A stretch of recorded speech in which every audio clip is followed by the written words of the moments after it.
கர்த்தர் உன்னை பார்த்து சொல்றாரு, ஓ உன்னை அலைச்சல்கள் அதிகமாய் ஓடிக்கொண்டே இருக்கிறாயா? உன் அலைச்சல்கள் மத்தியில கர்த்தர் என்ன பட்சத்துல எழும்பலையே, நான் எவ்வளவு நாளுக்கு இதை காத்திருப்பேன்னு சொல்லி நீ அங்கலாய்த்து கொண்டிருக்கிறாயா? உன் காத்திருப்பு ஒரு நாள் வீண் போகாது. காத்திருக்கிற உன்னிடத்துல கர்த்தர் சொல்றார், புதிய பலனை தருவேன் என்று கர்த்தர் சொல்றார். ஆனா அந்த புதிய பலனை பெற்றுக்கொள்ளும்படிக்கு கர்த்தர் உன்னிடத்துல எதிர்பார்க்கணும் தெரியுமா? தேவ பிரசன்னத்துல வந்து தங்கியிரு அப்படின்றாரு. பலமுறை நீ பொருத்தனை பண்ணி செய்யணும் நீ திட்டம் பண்ணாலும் அவருடைய பிரசன்னத்துல தங்கி இருக்க கூடாதபடிக்கு வருகிற தடைகளை நீ மேற்கொண்டு தேவ பிரசன்னத்துல தங்கி இரு. தங்கி இருக்கும் பொழுது தேவன் உன்னை போஷிப்பார்.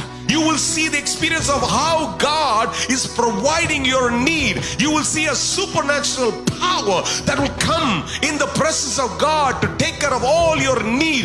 உன் தேவைகளை அது சந்திக்கிறது மாத்திரமல்ல, தேவ திட்டத்திலேயே நீ இருக்க உதவி செய்ய கர்த்தர் உனக்கு உதவி செய்து கொண்டே இருப்பார். தேவ திட்டத்திலேயே இரு.